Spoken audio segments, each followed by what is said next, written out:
Muito bem, é isso aí mesmo. Era o exercício número 14, tá ele aqui agora. E vamos lá. O exercício diz o seguinte: um gás ideal inicialmente no estado 1, e veja que ele deu aqui para nós, quando ele fala do estado 1, ele dá para nós essa situação aqui, ó. Essa situação, estado 1 está nessa posição. Sofre uma transformação indicada no diagrama VT. A transformação é essa transformação aqui, ó.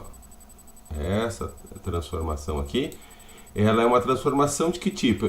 A temperatura lá em cima, no 1 e aqui embaixo no 2, foi a mesma. Veja, quem mudou foi o volume. O volume foi que mudou, tá? Então, nós tínhamos aqui no estado 1, a gente vai para o volume 2, e ele falou que, no diagrama VT, onde V é o volume e T é a temperatura. A temperatura absoluta do gás no diagrama P por T, onde P é a pressão do gás. Aqui ele não dá informação sobre a pressão, nesse gráfico aí. Tá? A gente só tem volume e temperatura, a gente vai ter que interpretar o que está acontecendo. Tá? E aí ele dá opções de gráficos, e nessas opções de gráficos ele quer saber qual a transformação num gráfico. Qual é o gráfico que ele dá como as opções? Pressão por temperatura, né, pessoal? É um gráfico PT, pressão por temperatura. Então o que é? Ele vai manter a temperatura aqui embaixo constante. Ele vai mudar quem? Aqui em cima. Ele vai mudar ali nesse ponto aqui, vai passar a ser pressão. Então vamos ver primeiramente o tipo de transformação que a gente teve. Essa primeira, ela desceu a temperatura constante, transformação isotérmica. A segunda, ela manteve o que constante? O volume constante. Então ela é isocórica, isovolumétrica. Tá? Então vamos ver o que acontece. Quando a gente pega a equação de Clapeyron, PV igual a nRT, lá no estado 1, a pressão 1, volume 1, número de mols é RT1. Então vamos ver o que aconteceu nessa transformação. A temperatura ficou constante. Então o número de mols, a constante R e a temperatura ficaram constantes. Então tudo isso é constante. Bem, se o gráfico é P por T, eu vou isolar a pressão aqui. Então a pressão fica sozinha, vai ficar a constante dividido pelo volume.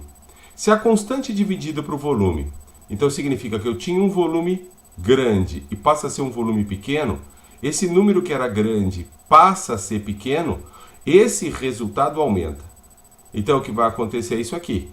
Você tinha um volume pequeno e aí você você tinha um volume grande, vem para um volume pequeno.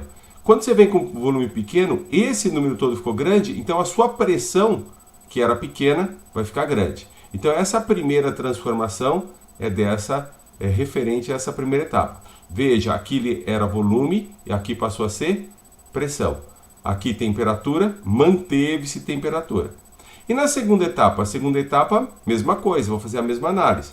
Então eu estou com uma pressão 2, um volume 2 e uma temperatura que era a mesma o tempo inteiro até aqui. Agora a temperatura cresce, a temperatura muda. Então quem que vai mudar? Veja só, a temperatura vai mudar. O volume vai mudar? Não, o volume isocórica, o volume vai ficar constante. Então nós vamos fazer o seguinte, vou passar o volume dividindo aqui, ó. Então eu passei o volume dividindo. Isso tudo aqui é constante. Quem que vai mudar?